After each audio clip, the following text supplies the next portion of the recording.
Hello there, dear friends, and welcome once again to the Relaxed Fantasy Review. Today, we are looking at a brand new Unearthed Arcana. Wizards of the Coast has put out a list of books for the new rules of D&D 5th edition, and they're talking about a brand new book, which is a guide to the Forgotten Realms. The Forgotten Realms are one of the most famous um, worlds in D&D. It's where a lot of famous adventures have happened. Um, all the Dritz books, the Dritz Orden books happened in the Forgotten Realms. The Baldur's Gate 3 game that we all love, that happened in Faerun, which is in the Forgotten Realms. The Sword Coast, Icewind Dale, Neverwinter, Menzoberranzan, Candlekeep Library, Baldur's Gate, Waterdeep. These are all famous locations from the Forgotten Realms, and it is very, very popular for people to play their campaigns in these places. A lot of settings are set there, a lot of pre-written campaigns. In this new book that we're expecting later this year, they're going to have several subclasses that are adding to the brand new 5th edition rules, and the UA specifically has 8 of them. Some of them are reprints from former books that they've updated for the new rules. Other ones are completely brand new. And I put a poll on the channel and asked everyone, hey, do you want me to review these one at a time like I normally do? Or because this is a UA and it's subject to change, do you just want me to cover the whole thing in one big video? And you asked me to do it in one big video. So here I am. Full disclosure, normally when I'm making these videos, I have a little spot here below the camera where I stick just a piece of paper. It's got bullet points on it. It covers, like, the bases of everything. I don't work off of a strict script. Like, I don't have an autoprompter or anything. It's just bullet points and improv, pretty much. That's how I handle my YouTube channel. But this UA is 9 pages, and so rather than having it sitting below the camera, I have it right here. So now I can just read off of this. So if I'm looking down here instead of right there for my prompts, that's why. So 8 brand new subclasses to discuss. What are they like? We'll get into the details in just a moment. Before we do, though, I'd like to remind you, Relax Fantasy Review has memberships. For just $1 a month, you can support me here on YouTube and get a couple benefits. First, you get a little badge next to your name in the comments, letting folks know you're a supporter. Also, you get early access to my videos. I upload videos Monday, Wednesday, and Friday, and I upload them a day early for members only. And finally, in my community Discord, which is free for everyone to join, if you're a member of the channel, you get to come in the VIP room and talk directly to me about the channel or D&D or whatever you like. If any of that interests you, you can click the join button just down there next to the subscribe button. And if it doesn't interest you, that's fine. Just being here, hanging out in the Discord, in the general room, sharing memes, liking, subscribing. These are all wonderful ways to support me, and they cost nothing. So thank you very much for watching my content here on YouTube. So the first subclass we're going to talk about, College of the Moon Bard. This comes from the Moonshae Isles. This is an island off the Sword Coast, a series of islands that is largely based off of Celtic and Gaelic mythology. So, that's cool. We start off with the Moonshae Folktales at level 3. As an action, you can choose one of 3 folktales, and that you are empowered by this folktale in a specific way. It doesn't go away. Like, you don't have to choose this every time you long rest. It just, you choose it as an action, and you keep it until you die, I guess, or until you choose another one. And yeah, they have different effects on your magic. The Tale of Life, whenever you restore hit points to a creature with a spell, you can use a Bardic Inspiration die and increase the healing by that much. Once per turn. So, a little bit of extra healing if necessary. This, I would say, is the least appealing of them, since adding just 1 die to healing doesn't usually make a huge difference, but here we are. The Tale of Gloom, on the other hand, when you use a bonus action to give a creature Bardic Inspiration, like most bards do, you can also benefit from the Disengage or Hide action as part of the same bonus action. giving you a little bit of extra mobility and a little bit of extra utility on the battlefield. That's helpful. Finally, the one that I think is the strongest, the Tale of Mirth. You invoke a tale of merriment and fey tricksiness. When an enemy within 60 feet of you succeeds on a save, you can use your reaction, use a bardic inspiration die, and force the creature to roll it and subtract it from their saving throw, possibly causing them to fail. This is a phenomenally strong power because you only use it if someone succeeds on a save. So you're using it to debuff an enemy. And saving throws are often the most dangerous part of the game. Most save or suck spells force saving throws. There's a lot going on there. So this is a very powerful use for Bardic Inspiration, and I'd give it 10 out of 10 just based on that alone.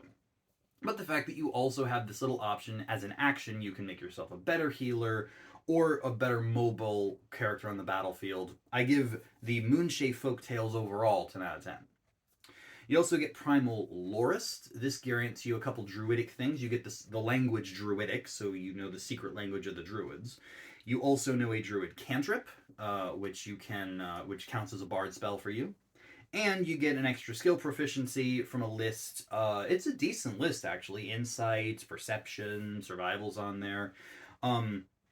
This would be a great feature if it wasn't for two things. One, you're a bard, so you're already getting proficiency in basically any skill you like. And two, the druid cantrip would be cool if it wasn't for magic initiate. See, any character can get druid cantrips and a first level spell from magic initiate druid as your origin feat at level 1. So while this is fine, there's nothing wrong with this, it's overshadowed a little bit. So I give this part 8 out of 10. Now, level 6, you get the Blessing of the Moon Wells. This grants you the Moonbeam spell. You always have it prepared. And you can use a special power to cast it in a different way. You can cast it as a bonus action without expending a spell slot. This makes you glow while you concentrate on it. And whenever you push it over a creature and they fail their saving throw, then you can deal 2d4 healing. You can grant 2d4 healing to a creature within 60 feet of you.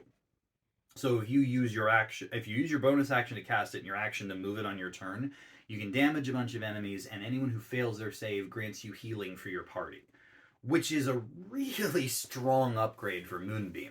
Now, you can only do this once per day, or you can recharge it with a 3rd level spell slot. Moonbeam is normally a 2nd level spell slot, so casting it in this special way is like a super Moonbeam. It's a really fun power, allowing you to deal damage and heal at the same time. Moonbeam's not the strongest spell in the game, but it's certainly good, especially with its upgrade where it deals the damage as it passes over someone on your turn. So yeah, you can just treat it like an orbital laser, carving up the battlefield and healing people now. I give this feature 9 out of 10. It's all centered around the Moonbeam spell, which is fine, but that's just one spell. And it's not going to be your go-to, much later in the game. So for this little period of time, it's a nice power. Finally, level 14, you get Bolstered Folktales. This increases your Moonshae Folktales. Whenever you use your Tale of Life to add healing, or your Tale of Mirth to subtract from a saving throw, normally you would use your Bardic Inspiration die. Now you can just use a d6 without expending a Bardic Inspiration die. Now, obviously, if you need to debuff a powerful enemy, you still probably want to use the Inspiration die because it's going to be way bigger, a d10, d12 even. But if you don't have any Inspiration left, or you're saving that for something else, then you can just use a d6 and it's free. So that's awesome. Also, when you use Tale of Gloam, allowing you to disengage or hide, you can also teleport 30 feet. So not only do you get the benefit of the cunning action, but you also get the benefit of Misty Step, just by giving out inspiration. These are really powerful upgrades for these folktales. I think that this is really when the class comes into its own. I mean, it was doing great stuff at level 3, but this is the scaling we need at level 14. I give this 10 out of 10. And overall, I give the Moonbard a 9 out of 10. It's not the strongest bard by any means, but it's got a cool shtick. It's got a powerful expansion to its inspiration and spell casting, and I think it's really, really good. So 9 out of 10 for the Moon Bard. Moving next to the Knowledge Domain Cleric. This is a reprint from a former book in D&D 5th edition, upgraded for the new rules. And it has been changed quite a bit. So you get the subclass at level 3, like everybody does, no longer level 1, like clerics used to. You get the Blessings of Knowledge feature. You gain proficiency with an artisan tool of your choice, which is fine. Those are nice and have some utility for purposes. And you get 2 skills of your choice from the 4 knowledge-based skills: Arcana, History, Nature, and Religion. And when you get those skill proficiencies, you also get expertise in them. And this is actually really strong. I love expertise. I think it's one of the strongest and quickest scaling features in the game. The intelligence-based skills aren't the most commonly used, but when they do come up, they can give you insight and all sorts of information that you normally wouldn't have. And there's a lot of way to buff those skills, especially on the cleric's side. There's really, really good skill boosting spells. So yeah, throw guidance in with this, and then you have expertise. I think I have to give this 10 out of 10. I think that expertise is that good. It's and you get 2. You have as much expertise at this level as a bard, which is saying something. Then you get an expanded spell list, your knowledge domain spells, and this is a stacked spell list. There are 15 spells in this list, 3 per spell level or so. Yeah, I think it might actually be a little more on the first level spells, but it's mostly utility and extra kind of knowledge-based stuff. You've got comprehend languages, detect magic, detect thoughts, identify, dispel magic is on here, arcane eye, banishment, scrying, synaptic static. There is so much here that adds utility, and since these are always prepared for you, you don't have to worry about using your cleric spell preparations to get them. And there's loads on here that aren't normally available to clerics. Not everything in here is, super good. Non-detection, confusion, tongues. These are spells that are pretty niche. But overall, I think this is a solid spell list, incredibly expanding the utility of the cleric, and I give it 8 out of 10. Then you've got the final thing at level 3, your Channel Divinity Power Mind Magic. As an action, you can use a Channel Divinity charge, and you manifest your magical knowledge. You choose a spell from your domain spell list, from your expanded spell list, and you can cast it as part of that action without using a spell slot or needing material components. So, as an action, you can cast a free command, a free detect magic, a free dispel magic. At the later levels, once you get up to level 9, you can cast this as a free synaptic static, a channel divinity that gives you a free synaptic static, or banishment or arcane eye. There's a lot of powerful spells on here, and just saying, yeah, you can cast one for free using your channel divinity. Channel divinity recharges on a short rest, and you get a few uses of it a day. This is really nice. This is basically doubling your mid-tier spell slots if you use your Channel Divinity for this specifically, and I think that's incredible. It could have just said, hey, use your Channel Divinity can be used as a spell slot no higher than 5th level, and I would have been like 10 out of 10, which is exactly what it's saying. So 10 out of 10.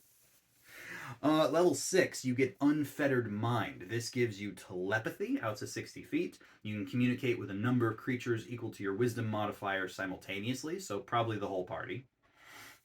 And if you are using your intelligence check, so you're doing a check with the knowledge-based skills or, investigation or something like that, and your total roll, so the die and your modifier, is lower than your wisdom score, not your wisdom modifier, your wisdom score. So by this level, that's probably 18. It'll be 20. Most clerics want to boost their wisdom pretty fast.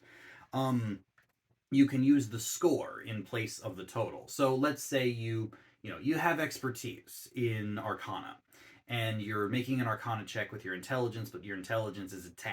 So you get no buff there, and then you have, a +7 or something, maybe a +8 by this point. No, I guess that wouldn't be that because you'd double your proficiency bonus. So it'd be a +6.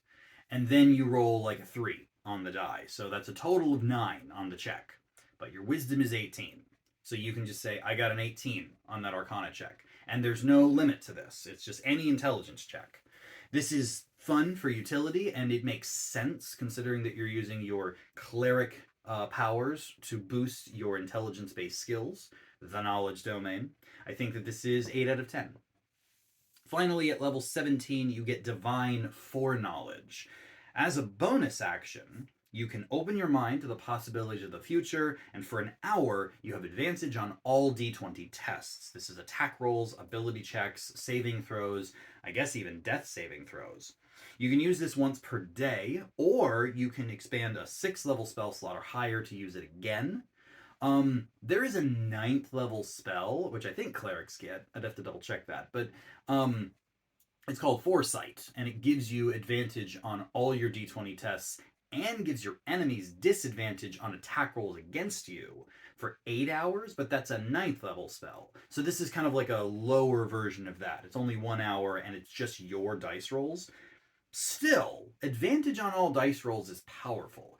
Attack rolls, like you're probably using mostly saving throw based spells as a cleric, but you could be attacking if you decided to invest in your weapons and have some weapon based feats. This is just permanent advantage. Skill checks, you stack guidance with expertise with this, and you're never going to fail your intelligence based skills again.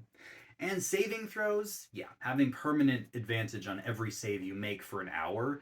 This is definitely powerful. It's not the strongest thing in the world, but it's definitely very, very good. I give it 9 out of 10. Even at level 17, it's going to make a difference. And I give the knowledge domain 9 out of 10. I'm a big fan of skill utility. I love skill challenges in D&D. I think that they're underrated as heck. And the knowledge domain really buffs the ability to use your brain, use your magic, and use your skills. So 9 out of 10 for this one. Next up, we have one of the ones that the community is the most excited about, the Purple Dragon Knight. In the old Sword Coast Adventurers Guide, the Purple Dragon Knight was a fighter that was not very well received. Most people thought it was the worst fighter subclass.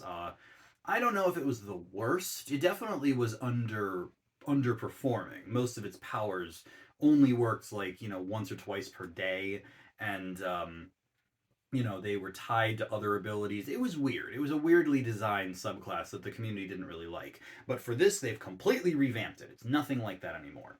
Now, you actually have a purple dragon. Firstly, you get Knightly Envoy. This gives you a language of your choice and lets you cast Comprehend Languages as a ritual. Fine, it's a ribbon feature. I love languages in D&D, but even I have to admit that, with Magic Initiate being an origin feat and Comprehend Languages being easy to get, this is just one of those things that it's not that impressive. So I gave it 7 out of 10, and I think that's generous. Finally, you get your Purple Dragon Companion at level 3. This is an Amethyst Dragon hatchling that you're bonded with. This is basically a pet class. You get, a stat block for the dragon. It's a decent little dragon. It's a small creature. It is mostly built around your intelligence modifier. Its AC, for example, is 13 plus your int. So this is a subclass that really wants you to be an intelligence-based fighter, like a Psy Warrior or a Eldritch Knight. But instead of boosting your ability, it boosts your dragon. Assuming that you invest in your intelligence and you let your con become like your tertiary stat, you could have a 16 int, and this could be like an AC of 16 for the dragon. Its HP is 4 plus 4 times your fighter level. A little low. A lot of creatures are 5 plus 5 times your level. This is a little lower, but to make up for that, it does have a fly speed and a swim speed to equal its 30-foot walking speed. It can breathe underwater, and you can add half your proficiency bonus to the ability checks or saving throws that the dragon makes, rounded down. So that's a +1 for now, and it'll be a +3 by the end of the game. So, yeah, that's nice. It has two attack actions: a rend attack, which is +3 plus your intelligence modifier to hit. So at this level, that would be around a 6, a +6 to hit. And the damage is a d6 plus your int modifier, so a d6 plus 3. So it's not a really hard hitting little dragon. And it doesn't scale, nor does it get multi-attack. So it's not going to hit very hard at any point in your career. But its other action is nice, a gravity breath. Twice per day, it can breathe in a 15-foot cone. Creatures make a con save, and if they fail against your intelligence-based DC, so once again, you want your int high, they are either pushed or pulled 15 feet from the dragon. So you can push them 15 feet off a cliff or into an AoE, or pull them towards the dragon to get them away from somebody. Yeah, it does have friendly fire, so you gotta watch out for your allies. The most handy thing I see for this is flying above a group of enemies and then sucking them up into the air so that then they fall, take a bit of fall damage, because the breath doesn't do any damage inherently. It's just the push or pull. So pull them up, let them fall, take a bit of fall damage, and land prone against a con save. The dragon is... it's fine. It's nothing to write home about. It's got decent armor class, lowish health, a flying speed, not great attacks, a cool breath attack effect. If it dies, you can use your second wind to revive it, a charge of your second wind, and it comes back after a minute. Otherwise, if it's been dead for more than an hour, you can do an hour-long ritual as part of a rest, including a short rest, to bring it back. So 8 out of 10. It's not the best pet I've seen at level 3. I've seen better. I've seen worse. It's okay. It's an okay little buddy to have with you at level 3 while you're doing your fighter stuff. But it does scale as you level up to level 7. You get Dragon Rider. The dragon goes to medium size, and you can mount it. Even though it's a medium-sized creature, you can mount it if you're medium or smaller. The only real problem is that it can't use its flying speed properly. It can use its flying speed to go up, but at the end of its turn it falls. So you can jump 15 feet in the air with it, hit something, and fall back down without taking damage. Or you can go 30 feet up to a ledge or something. In addition, its gravity breath becomes a 30-foot cone and will do 2d6 force damage to creatures that fail their save. And when you use second wind to benefit yourself, to heal yourself, you also heal the dragon, a d6 plus your fighter level. And it regains the use of its gravity breath. So now, if you're utilizing second wind regularly, you've doubled the amount of gravity breaths your dragon can do a day.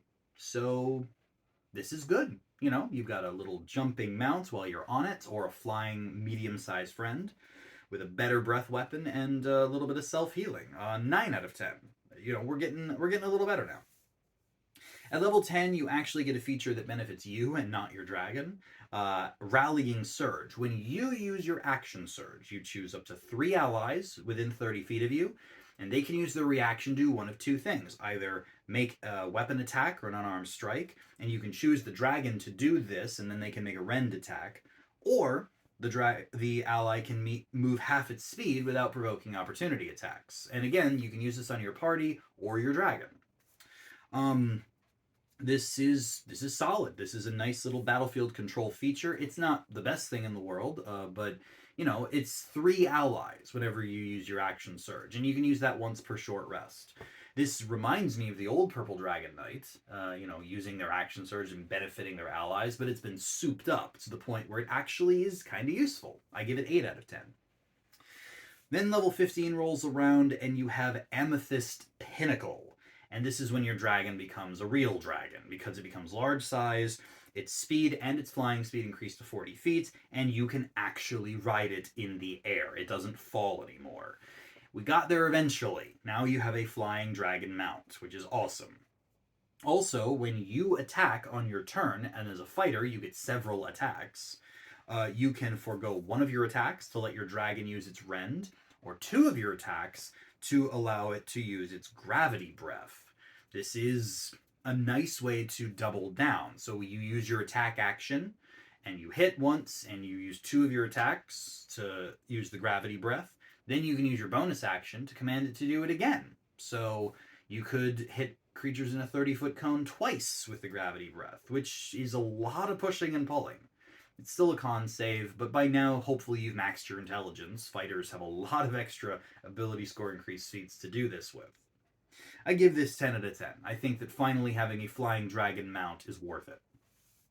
Finally, at level 18, you get Enduring Commander, and it's real simple. You and your dragon get resistance to force and psychic damage. Now, psychic damage is niche, but there's a lot of high-level enemies that'll deal it.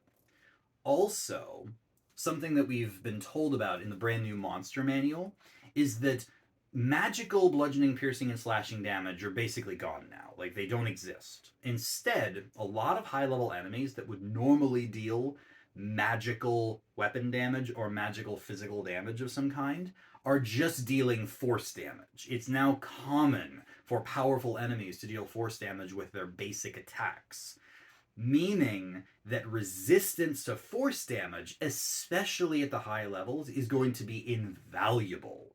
It's going to make you much better, and your dragon by default, much better at fighting bosses. It's not going to always come up. Obviously, you know, there will still be minions around, and, you know, you're not going to be fighting bosses every day. But it's going to save you in a lot of high-level stuff. And force damage resistance is rare. Very rare. I don't remember any other subclass or class that gets it. Like, it's really good. I'm going to give this 10 out of 10. And overall, I give the Purple Dragon Knight another 9 out of 10. We got some good stuff, we got some bad stuff. It scales up and gets a lot better in the later game. But even in the early game, you're still a fighter, you've still got a lot of powerful stuff to do, and having a little dragon pet that grows with you, who doesn't want that? Alright, next up, the Paladin subclass, Oath of the Noble Genies. So this is a paladin that swears their oath of fealty to an elemental genie of some kind. And they get a lot of power for it. First of all, at level 3, you get your Elemental Smite. When you use Divine Smite, you can add a rider onto it, based on the 4 elements. The Tao Earth Genie says that the target of your Divine Smite will automatically be grappled and restrained while the grappled condition is active. It has to use its action to try to escape from the grapple, and it's a DC that's based on your spell save, so it's charisma based. That's really good. That's an auto grapple's powerful. The Genie's Escape, I believe Genie is the air element, is the air-based Genie. Allows you to teleport 30 feet when you use Divine Smite. And this happens immediately after. So you can't teleport then hit. You have to teleport afterwards. But when you do so, you take on a misty form, and you're immune to the grappled, prone, and restrained conditions while you're in this form, which is nice. That's a really powerful utility if you're fighting creatures that like to knock you down or grab you. You can also choose Ifriti's Fury, and this is a real basic damage buff. It adds 2d4 fire damage to your smite, which is a little lackluster. It's only 5 damage on average. I'd be fine if it, like, doubled the damage of the smite, made it 2d8 extra, but it's not. It's 2d4, which is weird. So I probably wouldn't use that most of the time, unless I really needed fire damage for some reason. And then finally, there's Marid Surge. This is the water-based genie, and the target and every creature of your choice within 10 feet of you make a strength save against your spell save DC, and if they fail, they are pushed 15 feet away from you and knocked prone. So it's basically you hit with Divine Smite, and it's a water thunder wave effect, but it doesn't deal damage, it just pushes and knocks prone. Not bad, not bad. Overall, that Tao's Crush impresses me the most. Earth Elementals really have it good. They're just auto, grapple, and restraining. And the restrain condition is powerful. Advantage on all your attacks against the creature until they get out of it, and they have disadvantage on their attacks. That's powerful. I give these Elemental Smites 10 out of 10. Like, it's fantastic to add riders onto the standard Divine Smite, and you've got options, and a lot of them are good. So yeah, 10 out of 10. You also get an expanded spell list, your Genie spells. These are mostly elemental-based stuff. You've got the cantrip, Elementalism, which is nice. Chromatic Orb, Phantasmal Force, Conjure Minor Elementals, Fly, summon elemental, even banishing smite is on there, which a paladin could get anyway, but it's cool that it's here. Really, really good spell list. I give it 9 out of 10 overall. And then finally, and this is my favorite part of the whole thing, Genie's Splendor, still level 3. When you're wearing no armor or light armor, so this doesn't work with medium or heavy, you get to add a bonus to your armor class equal to your charisma modifier. This is really good for dexterity based paladin builds. Think about it. Heavy armor based paladin, even in plate armor, if you're wearing a shield, you've got an AC of 20, but you're stuck using one-handed weapons, which is fine. You know, there's a lot of good ones out there, and you're probably strength-based, so fine. But if you decide to go dex-based, you can dual wield, grabbing yourself, a pair of light weapons, or even a ranged weapon if you want to, although I don't think you can smite with ranged weapons. Anyway, then your AC goes from 12 for studded leather, which is the highest you can get. I guess you could get mage armor in theory, but that's through Magic Initiate. So we'll go with studded leather. You give your dex a 16, now your AC is 15. And then if you bump your charisma up to 16, then you've got an AC of 18 just in studded leather. You've got 2 free hands, no need to use a shield, although you could put a shield on and have the same as plate armor with a shield. Honestly, this just means studded leather equals plate if your charisma and dex are 16 each. What's further is that the reason I really love this feature is that it doesn't force you to prioritize your strength. A lot of paladins want to boost their charisma. It boosts their spells, it boosts their aura of protection, it boosts a lot, but you also want to be a heavy hitter, so you want to boost your strength in order to hit harder. This says that you are getting an extra benefit from boosting your charisma modifier, more armor class. And yeah, this means that if you manage to max them both out by the end of the game, it's usually end game when that happens. Now your studded leather is going to be worth an AC of 22. 20 by the time you max charisma out.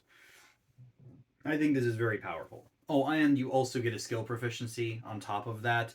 Persuasion, acrobatics, charisma or dex-based stuff. So it's definitely pushing you towards a dex-based paladin. I give Genie's Splendor 9 out of 10. It doesn't penalize you for wearing heavy armor. If you still want to wear plate, you can, and not worry too much about your dexterity. But I love that this gives you the option to go dex-based. Anyway, now, level 7, and you get your expansion to your aura, the aura of elemental shielding. You choose a damage type from the basic elements, acid, cold, fire, lightning, or thunder. And you and your allies have resistance to that damage while you're in the aura of protection. And at the start of each of your turns, you can change which one you are resistant to. So, and there's no action economy that doesn't take like a bonus action or anything. You just start your turn, we're resistant to this now. Handy if you're fighting multiple elementals, or if you're fighting multiple, dragons or other creatures that have elemental weapons at their disposal. I love damage resistance. I love it when you can apply it to the party, and I love it when you can change it. I give this 10 out of 10. Level 15, you get Elemental Rebuke. When you're hit by an attack, you can use a reaction to cut the damage in half. That reminds me a lot of Uncanny Dodge. But also, the attacker, doesn't matter what they use to attack you, as long as it was an attack roll and not a saving throw based thing, they have to make a dex save, and if they fail, they take 4d10 plus your charisma modifier in damage of the elemental damage types. And on a success, they take half damage. You can use this charisma modifier times per day. So it's a defensive feature, reducing damage by half, and an offensive feature, a retaliation feature. And 4d10 plus charisma is nothing to scoff at. If you've maxed your charisma by this point, then that's like 25, 27 damage, something like that, of an elemental of your choosing, so it's going to be rarely resisted. I think this is solid. It's a shame you can only use it charisma modifier times per day. I wish, if you wanted to not break it, cut the damage in half, and cut the retribution damage in half. then it wouldn't be, then I'd say you could use it as many times as you wanted. But yeah, because rogues get uncanny dodge. They can do that endlessly. This is an example of a high level feature not meeting up to the same standard as the rogue's low level feature. But the retaliation damage is nice. So I'm going to give this 9 out of 10. It's not as good as Uncanny Dodge, but it's honestly, it's still good. Finally, level 20, you get your Paladin Super Form. Most Paladins get this. As a bonus action, you can enter this form for 10 minutes. You can do it once per day, or use a 5th level spell slot to do it again. While in the form, you have a flying speed of 60 feet and can hover, which is awesome. And you get the Minor Wish property. When you or your ally, who's in your aura of protection, so that's 30 feet within 30 feet of you, fails a d20 test, so you fail an attack, ability check, or saving throw, you can use your reaction to make it succeed instead. Not re-roll it, not give it advantage, not give it a numerical boost or an extra die to roll. No, it just succeeds. Hey, you failed that save? No, you didn't. Hey, you needed to hit that creature and you missed? No, you didn't. Hey, you needed to pass this important skill check, but you failed it or you botched your roll? No, you just passed. It's not a numerical boost. You just passed. This is legendary resistance on steroids. Now, you have to use your reaction, so it's just once per turn. You can't use it endlessly. But it's once per turn, once per round, for 10 minutes.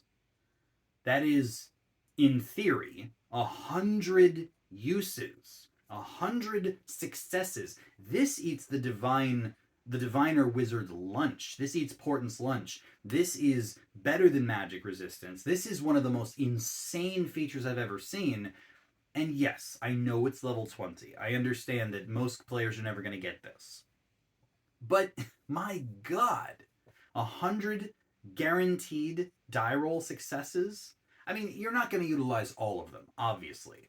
But even in a combat, that's 5 auto successes that you can just pass out to your party members. In a long fight, it's more. Like, this is so good that I'm not sure it's going to make it through playtesting. I think this is broken strong, even by level 20 standards. Yeah, I know the wizard can cast Wish.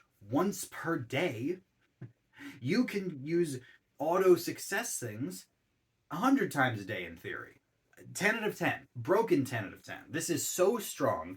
And honestly, the whole subclass was doing great. I loved most of the stuff that it gave me. This just adds the cherry on the cake and says, no, 10 out of 10. I think this is the strongest paladin subclass. I think that the aura of vengeance, the Oath of Vengeance paladin gets more upfront, but not by that much. And this is, 10 out of 10 for the Order of Noble Genies. This is wildly strong. That puts us about halfway through. How you guys doing? You doing all good? Next up, the Ranger subclass, the Winter Walker Ranger. This is a ranger that is at home in the frozen wastelands, very Icewind Dale themed. You get at level 3 the Frigid Explorer feature. This grants you resistance to cold damage. Cool. And when you hit a creature with a weapon attack, you deal an extra d4 cold damage to the creature once per turn. And note it says once per turn for that creature. Meaning that if you are a ranger with extra attack or bonus action attacks, you can attack multiple creatures and deal the extra damage multiple times. To me, this says that you want to be a ranged ranger. You want to have a bow and you snipe 2 creatures on the battlefield, dealing the extra damage that way. It also goes up to a d6 at level 11, which is whatever. But yeah, there's damage resistance and extra damage that you can use all the time. So 9 out of 10. Then you also, at level 3, get Hunter's Rhyme. It, when you cast Hunter's Mark on a creature, you get temporary hit points equal to a d10 plus your ranger level. Not bad. That's like 8 or 9 hit points at this level, and it goes up substantially. And while you mark a creature with Hunter's Mark, it cannot take the disengage action, which is interesting. Hunter's Mark has been the big controversy in the new rules of D&D, and this adds a rider to it. And what's interesting is that this says that you can this actually feels very much like you want to be a melee based ranger. You get temporary hit points, making you tankier, and the creature can't disengage, meaning they can't run from you without taking opportunity attacks, no matter what they do. So, pair this with like the Sentinel feat or something, and you're gonna have creatures that just can't escape as long as you're next to them. So, unlike the Frigid Explorer thing, which said, nah, you want to be like hitting multiple creatures, which is easier to do with ranged weapons, now it's like, no, we want you to be up close, tanking and dealing damage to a specific enemy and not letting them run. It's weird. It's weird that these two anti-synergize like that. It's good. I like the feature. Temp HP whenever you cast Hunter's Mark. You get free castings of it all the time. And you've got a lot of spell slots to do it with if you run out of free casting. So you just got temp HP out the wazoo while using the spell that's going to boost your damage. And creatures can't disengage with it. I think this is 9 out of 10.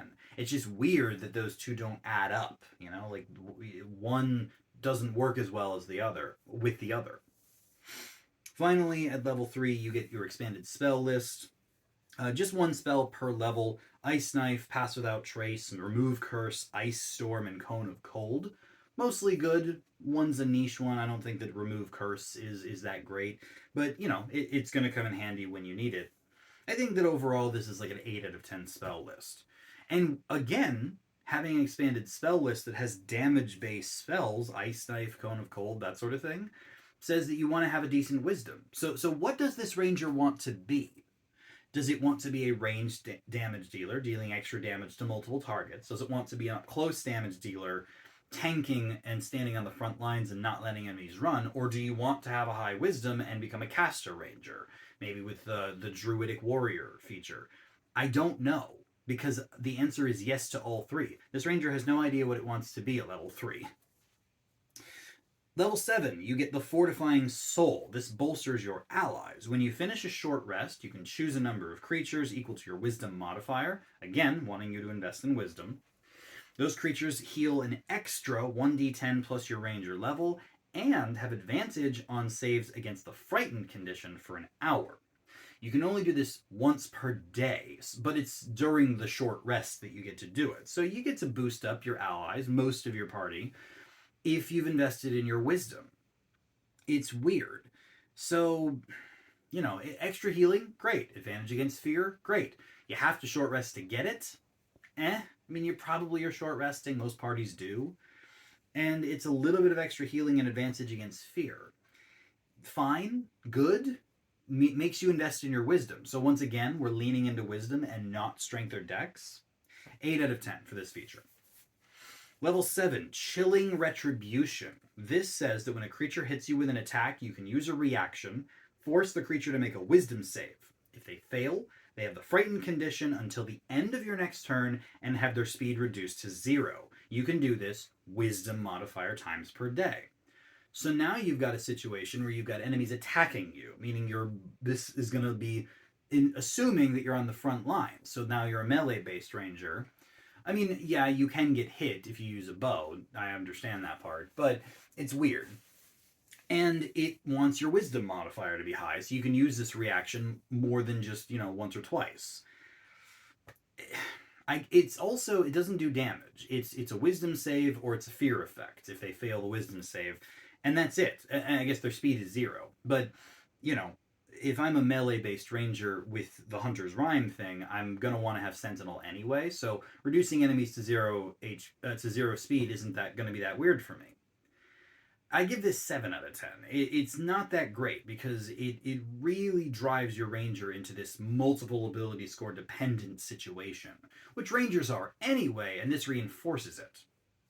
Finally, level 15, you get a good feature, Frozen Haunt. When you cast Hunter's Mark, you can adopt a ghostly, snowy form. You are immune to cold damage. You have a 15-foot emanation, which can deal 2d4 cold damage automatically to any creature of your choice at the start of your turn. Excuse me.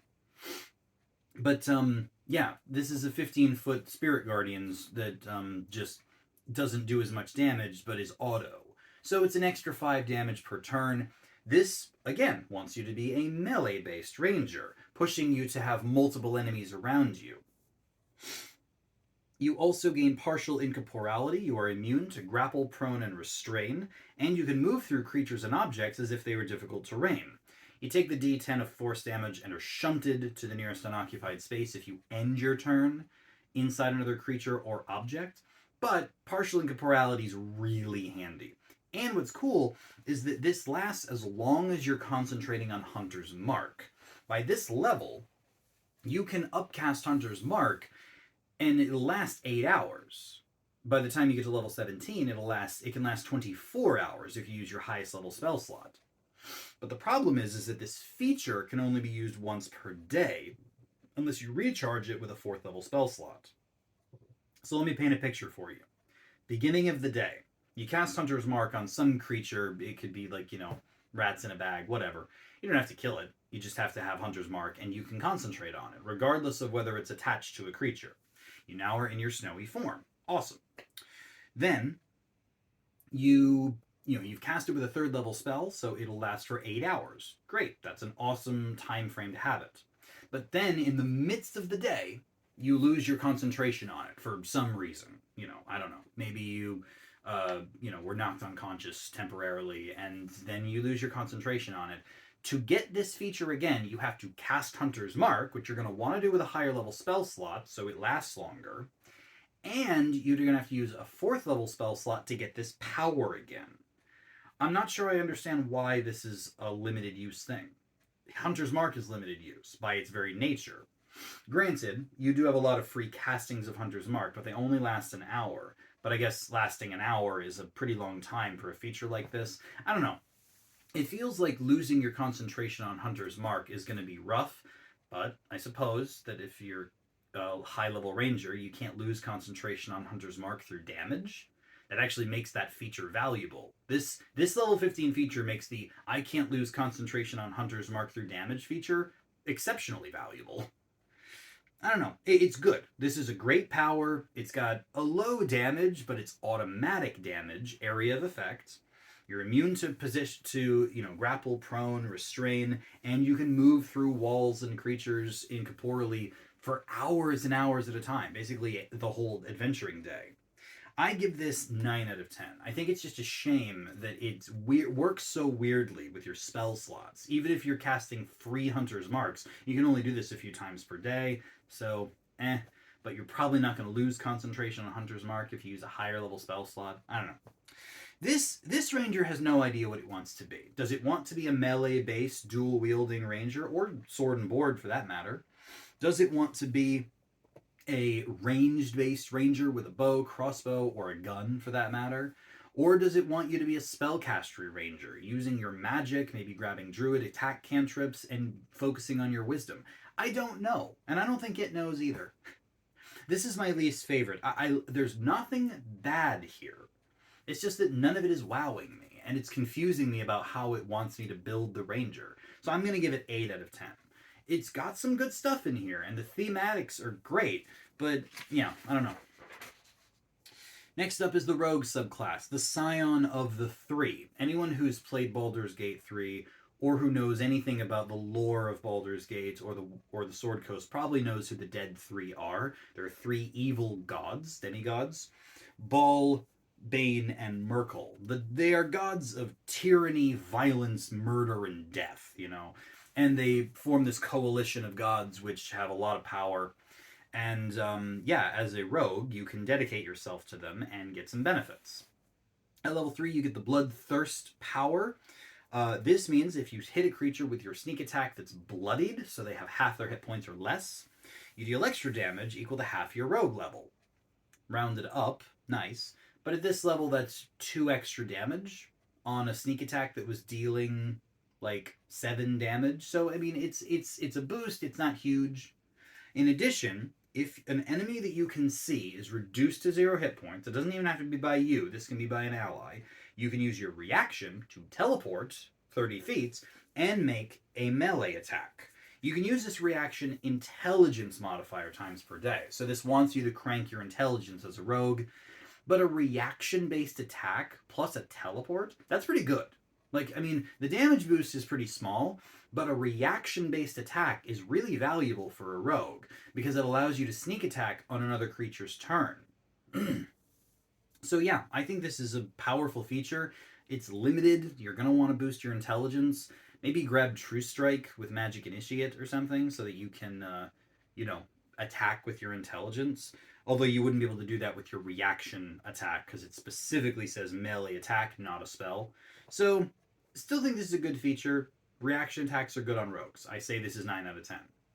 You also get Dread Allegiance. You choose one of the dead 3, and you get a benefit based on which one you choose. If you choose Bane, you get Psychic Damage Resistance and the Minor Illusion cantrip. Psychic Damage Resistance is niche, but the Minor Illusion cantrip is fantastic.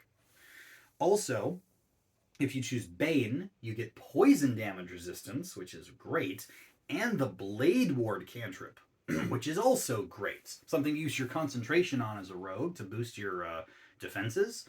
Yeah, Ball is the one that I really go for here. Merkel gives you necrotic-based damage resistance and the Chill Touch cantrip, which actually got nerfed in this edition. Now it's actually touch-based instead of a ranged necrotic attack. This is good. There's a lot of good things here. Ball is definitely the standout. Poison's one of the most common damage types in the game, and Blade Ward is amazing on a martial character. And if you need to change it out, let's say you need Minor Illusion one day, or you know you're fighting necrotic-based enemies, you can swap it on a long rest, which is great. I think that this is 10 out of 10. Adding damage resistance is good. Adding a cantrip is good. Adding both, which rotates depending on the day, 10 out of 10. Then at level 9, you get the Strike Fear Power. This is a new Cunning Strike that you can use, which is when you sneak attack, you can sacrifice some of your d6 damage dice to do extra features. This gives you the Terrify one. Real simple. You hit a creature with your sneak attack, you sacrifice a d6, and you force them to make a wisdom save. If they fail, they are frightened for the next minute, and they can repeat the save. Frightened creatures have disadvantage on their attacks. This really leans you into being a close quarters rogue. You can force fear on enemies. And, you can teleport around whenever creatures die. And you've got increased defense if you choose the Blade Ward cantrip and poison-based damage resistance. Anyway, the Cunning Strike here is good. The Frightened condition's nice, and you can just spam it because there's no limit on this. You just have to be able to get a sneak attack off, which rogues are great at doing. So yeah, I say this is 9 out of 10. Level 13, the Aura of Malevolence. You get a 10-foot emanation. It's automatic. It doesn't take an action. It just is always there. You can damage a creature inside the aura at the start of your turn. You choose the creature, so it doesn't have friendly fire, and you can get anyone who's within 10 feet of you. And you damage them equal to your intelligence modifier. So if you are focusing on intelligence, maybe you took True Strike or something, and you're letting your dex go, this could be up to 5 automatic damage. It's the same type of damage as the damage resistance that you get. So if you did choose Ball, that gives you Poison Aura. And it ignores resistance, which is cool. This actually gives you a reason to take one of the other two gods. Like, obviously, poison resistance is great, but poison damage is often creatures aren't just resistant, they're immune, which would mean this wasn't going to do much. But that means that you've got a bit of anti-synergy. You want to resist poison damage, especially if you're fighting a creature that's immune to poison, because they probably attack with poison. But you're going to want to change your allegiance to do psychic or necrotic damage. Also, the damage is pretty low. Like, this is like 3 to 5 damage, and it's automatic. I understand there's no save involved, but that's not much at level 13. Twice your intelligence modifier. I could have bought that. Or just make it a Spirit Guardians-esque thing, where it's a 10-foot emanation, and it forces, like, a dex save, or a con save, even, and it does, like, 3d6 damage. That would have been great.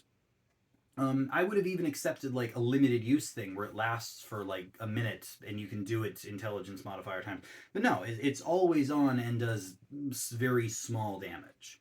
And it anti-synergizes a bit with your Dread Allegiance. It's not awful, but it certainly doesn't work as well as I'd like it to. So I'm going to give it 7 out of 10.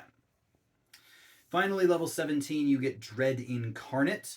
You gain advantage on attack rolls against any creature who is frightened. Now, they already had disadvantage against you. Now you have advantage against them. That makes your Terrify Cunning Strike incredible. And when you roll your sneak attack damage, whenever you roll a 1 or a 2 on the d6, you can treat that die as a 3. I did the math for this.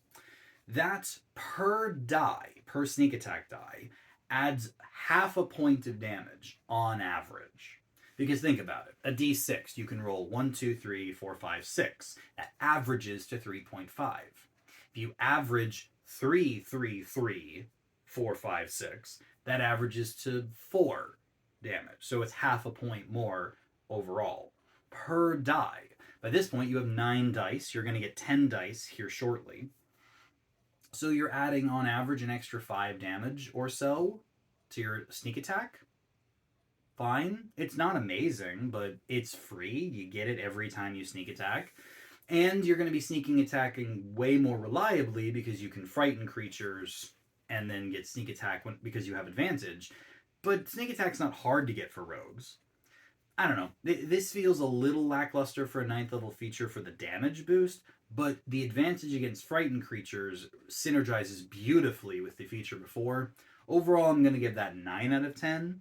It's not the best high-level rogue feature, and you're probably not going to get it because most campaigns don't go that far, but, frightening and advantaging together really work well for rogues. So I'm going to give the Scion of the 3 9 out of 10. Honestly, my favorite part is the fact that you get poison damage resistance and Blade Ward. To me, that's the best thing. All these little damage boosts you're getting, the extra damage from Bloodthirst, the extra reaction attack is nice, the Frightened Condition, the Aura. Yeah, I'll say 9 out of 10 for the whole thing. It's not bad. Now, the Sorcerer subclass in this document, the Spellfire Sorcerer. This is an interesting one. It almost feels like they're riffing on the Divine Soul. There's a lot of cleric-y and radiant damage stuff going on here. But you'll see. It doesn't give you the cleric spell list. Instead, you get something called Spellfire Burst. Whenever you use a sorcery point as part of your action or bonus action, and you're casting a spell, so you're using the magic action, you can do one of 2 extra things. You can either get Bolstering Flames. You choose a creature within 30 feet of you or yourself, and you gain 1d4 plus your charisma modifier in temporary hit points. So at this level, that's like 5 temp HP every time you use a sorcery point. And you're going to be using your sorcery points. They regenerate faster than the old sorcerers, and they're really, really good. So yeah, you'd want to use them, and now you're just getting extra temp HP for that. Or you can do Radiant Fire. Choose a creature within 30 feet, they make a dex save, or take a d6 of fire or radiant damage. Kind of like Sacred Flame. It doesn't scale at low... Oh wait, no, it does scale later on, my bad. Yeah, so extra damage or extra temp HP, just when you're doing the stuff you want to do as a sorcerer anyway. Any sorcery point you use can do this. I think that's good. I think that's 9 out of 10. And then you get an expanded spell list, which, like I said, this is giving you like the cleric's best hits. Cure Wounds, Guiding Bolt, Lesser Restoration, Aura of Vitality, Wall of Fire and Fire Shield, and Greater Restoration and Flame Strike are all on here. Scorching Ray and Dispel Magic are also there. It's a good list. There's a lot of powerful stuff. Some of it's already on the Sorcerer spell list, but a lot of it isn't. Healing Magic, for example. Aura of Vitality is great. Yeah, I'm going to give this 9 out of 10. Like I said, it doesn't give you the whole cleric spell list, but it gives you a lot of good spells from the cleric spell list that you're going to want to have. So yeah, I say 9 out of 10 for the expanded spell list. Now, level 6, you get Absorb Spells. This means you always have Counterspell prepared, and I know Counterspell's been nerfed. It's still a good spell. And when you target a creature with Counterspell and they fail their save, you automatically regain 1d4 sorcery points. If you think about this in terms of resource management, Counterspell is a 3rd level spell. If you wanted to use your sorcery point to make spell slots, you could make a 3rd level spell slot for 5 sorcery points. This says that if your counterspell sticks, you get 2 or 3 sorcery points back. So it feels like you're just getting a discount on counterspell. You're getting to cast it and then you're getting something back if it works. And sorcery points are valuable things to get back. I think this is really good. I think it's 9 out of 10. At level 14, you get the Hone Spellfire. This is the scaling for your, Radiant Flame or your Temp HP whenever you use a sorcery point. Now, you add your Sorcerer level to the Temp HP. So it's not a d4 plus your Charisma modifier. Up till this level, if you max your Charisma, you were going to be getting like 7 or 8 Temp HP, which is fine. Now you add another 14 to that. Now suddenly you're giving out 20 plus Temp HP every time you use a sorcery point, which you can do all the time. You've got loads of those points now. Or your Radiant Fire damage increases to 3d6, so now you're doing basically you're going to hand out 20 plus Temp HP or deal 10 extra damage or so against a dex save every time you cast a spell with a sorcery point. Wow. This is really, really good. The Temp HP is what wows me the most. I hope they don't nerf that. And I give it 10 out of 10. Finally, at level 18, you get the Crown of Spellfire, your standout feature, your capstone. As a bonus action, you can gain 1 minute of a super form. You cannot use it again unless you spend 7 sorcery points to reuse it. So it's once per day and then an expensive reuse. But once per turn, if you're hit by an attack roll, you can use your hit dice plus your charisma modifier to reduce the damage. And you get to add your sorcerer level to that as well. So let's say you use, 3 hit dice, that's 3d6.